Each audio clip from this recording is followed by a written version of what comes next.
Hello Aquarius, I'm Empress Rose and we're here for another reading. These are general readings.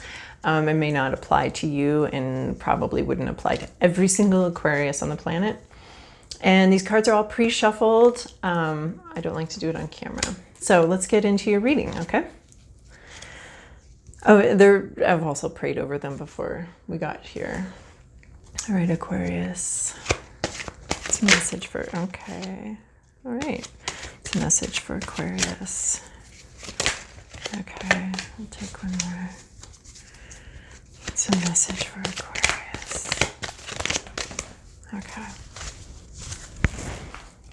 And right off the bat, we have one that I rarely get, so I'm going to look it up. We have Miss Sunshine. I don't get that one very much. So looks good. Let me just check.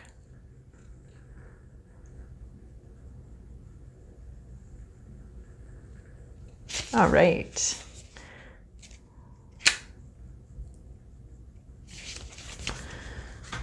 All right, so Miss Sunshine is rising from a dark place.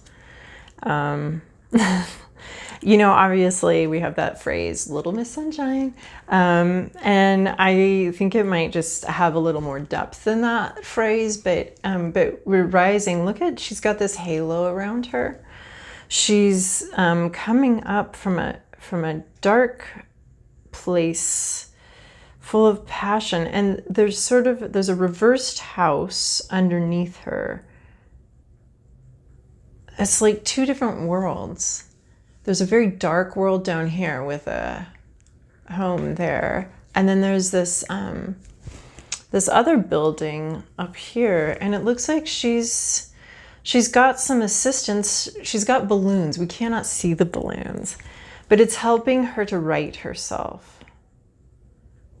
I think, you know, she's still got this this building is still in this whole dark place down here. So part of her is still continuing to be in the dark place. It's got the moon that helps her, but another part of her has righted itself and is pulling herself up from this dark place. She is her own saint. She is what she was praying for. And then we also have this really sweet card, the Flower Spirit, which is about just tenderness and gentleness and friendship and kindness. Look how much she loves that flower. She's definitely friends with this flower.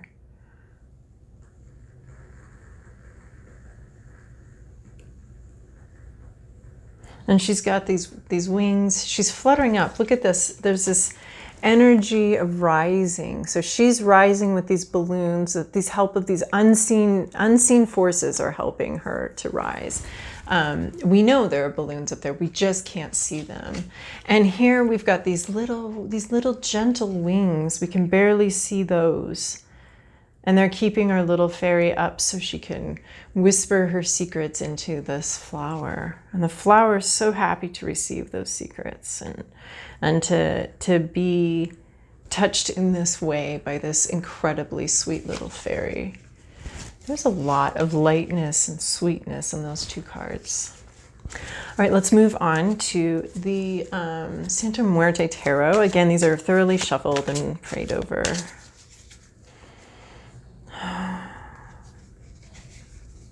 All right, Aquarius, what's our message for Aquarius today? This is your past, this is your present, this is your internal landscape, this is what blocks you, this is your external landscape, this is your to-do list, and this is where you're going.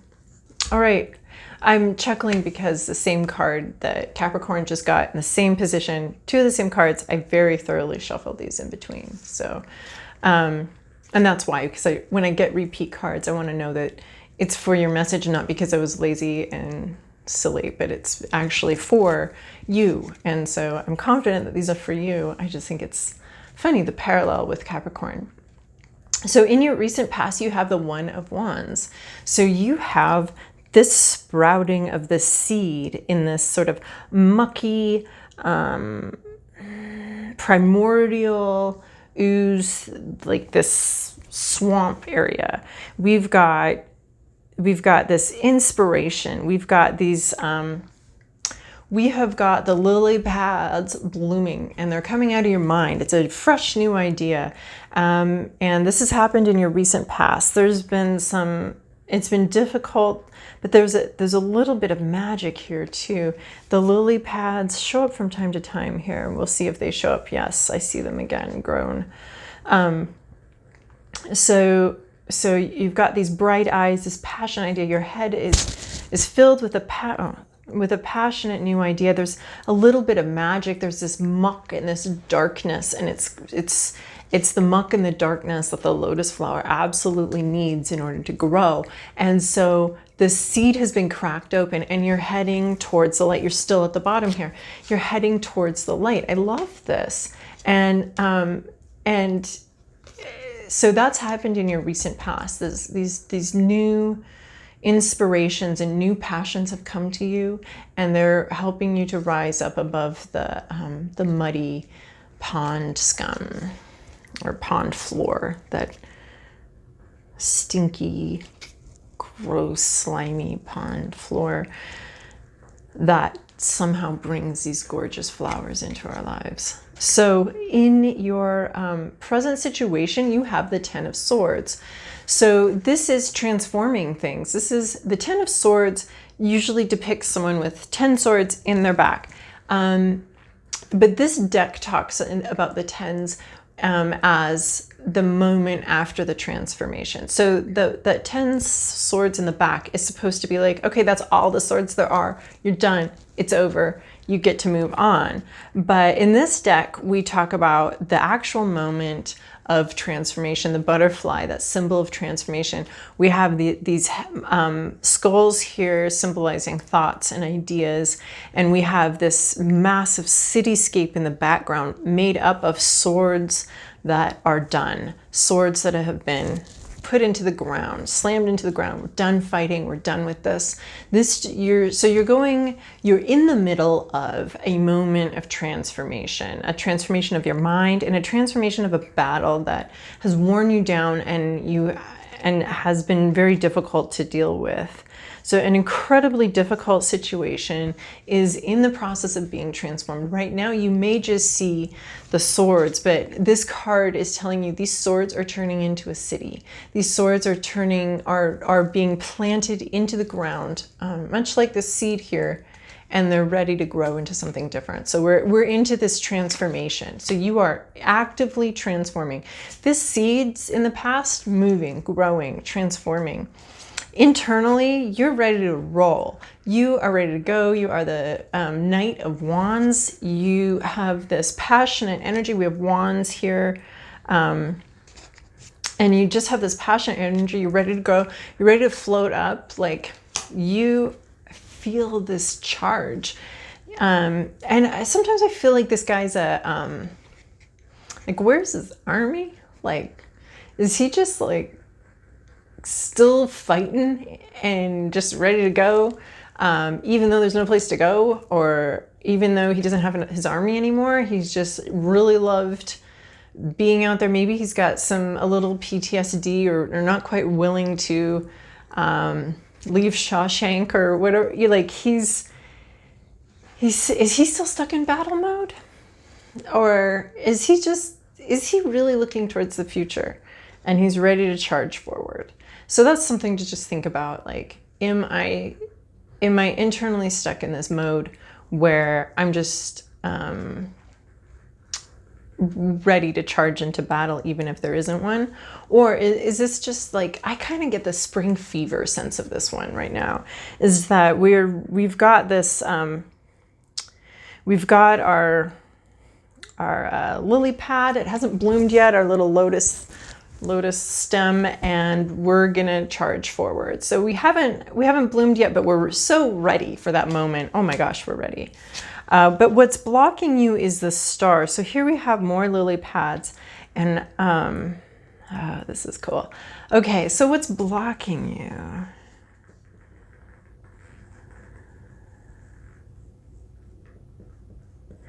You are in this pond. The water's clearer than it is in other things. You have this halo, not of you, but it hovers above you.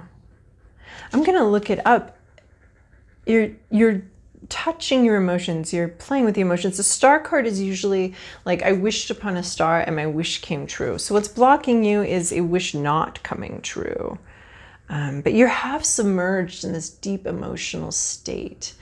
And you have this, maybe you have this idea of hovering above your head. And it hasn't yet come into you. I am going to look this one up because it's really interesting. Let's see.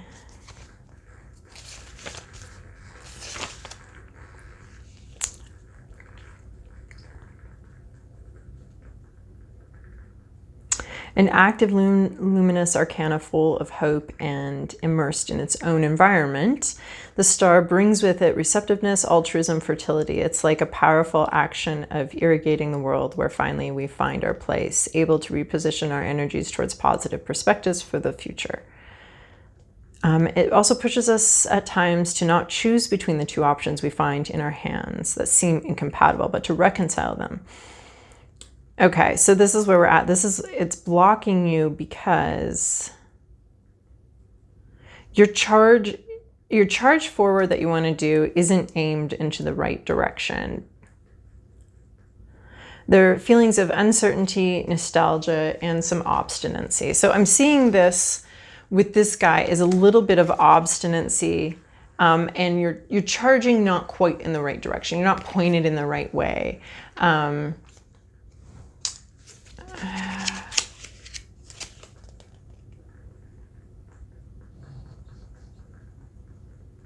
Your energies are not focused, and that's you have a feeling that you want to charge forward, but you don't have a very clear direction, or if you do have a clear direction, it might need some tweaking, and it's not quite the right direction. So that's what's blocking you. It's charging this desire to charge forward, but not having a place for it to go, or if you do have a place, it's not quite the right place yet. So in your environment, you have the world. Well, yes, we're all in this environment, aren't we? But this is a changing circumstance around you. Things are changing with time. The whole situation is going to change. Everything's here. We have the bride. We have a harvest.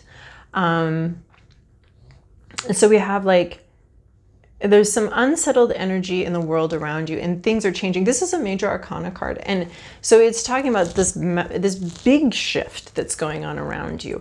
A big thing is changing around you, and so maybe that's why you need to hold this charge here, because your target's shifting.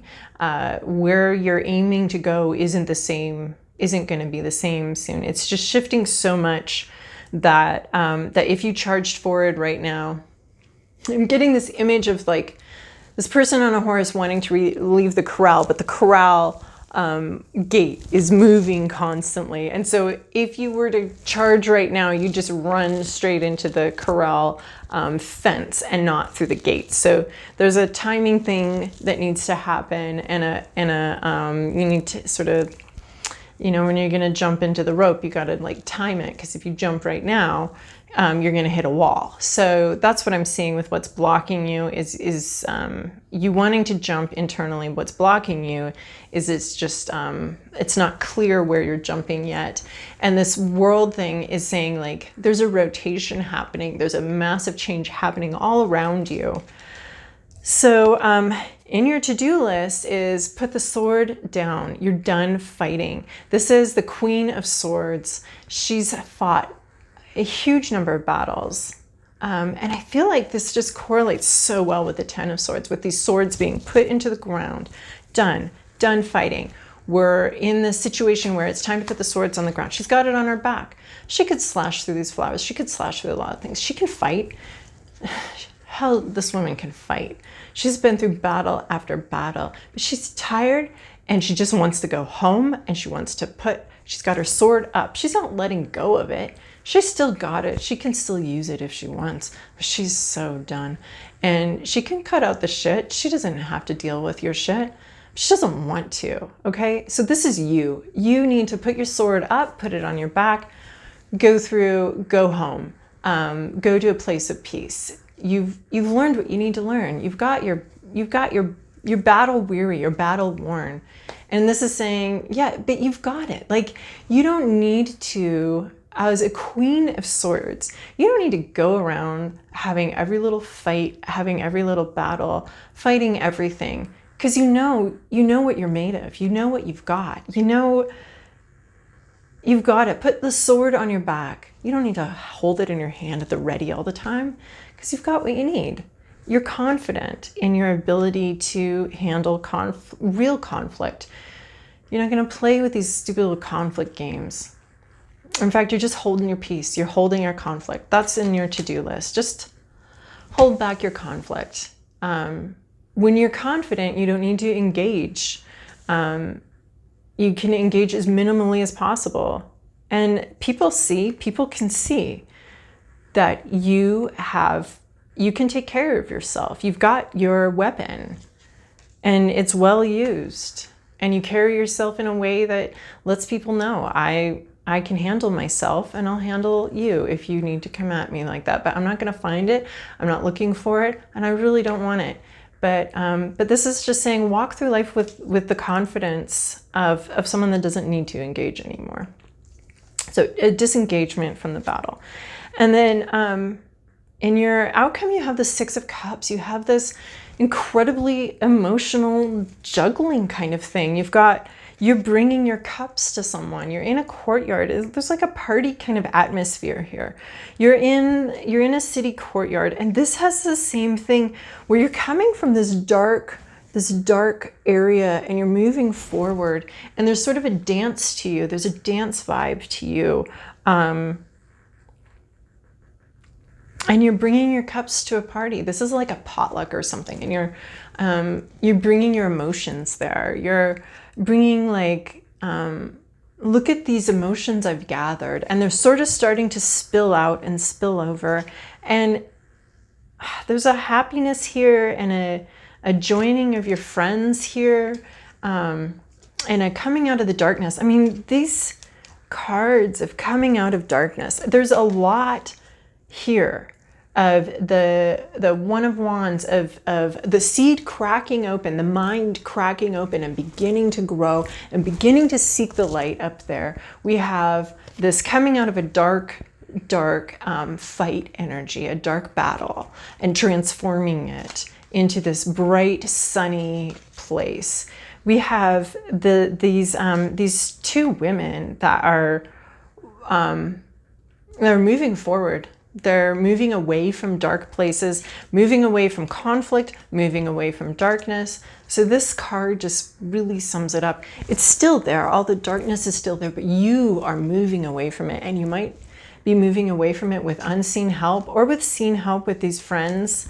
So I see like a party in your future. But it does want you to hold off on the battles, and it is asking you to put your sword up and chill out, because you don't need to. You don't need to fight. You've got it written all over your face that you've won everything you need to win, and you just want to go home and have some peace and party with your friends. Okay, well, Aquarius, I hope that was helpful for you. Again, like, subscribe, comment. It helps my baby channel grow into a toddler channel, and my messages find the people that need to hear them. So thank you so much for watching.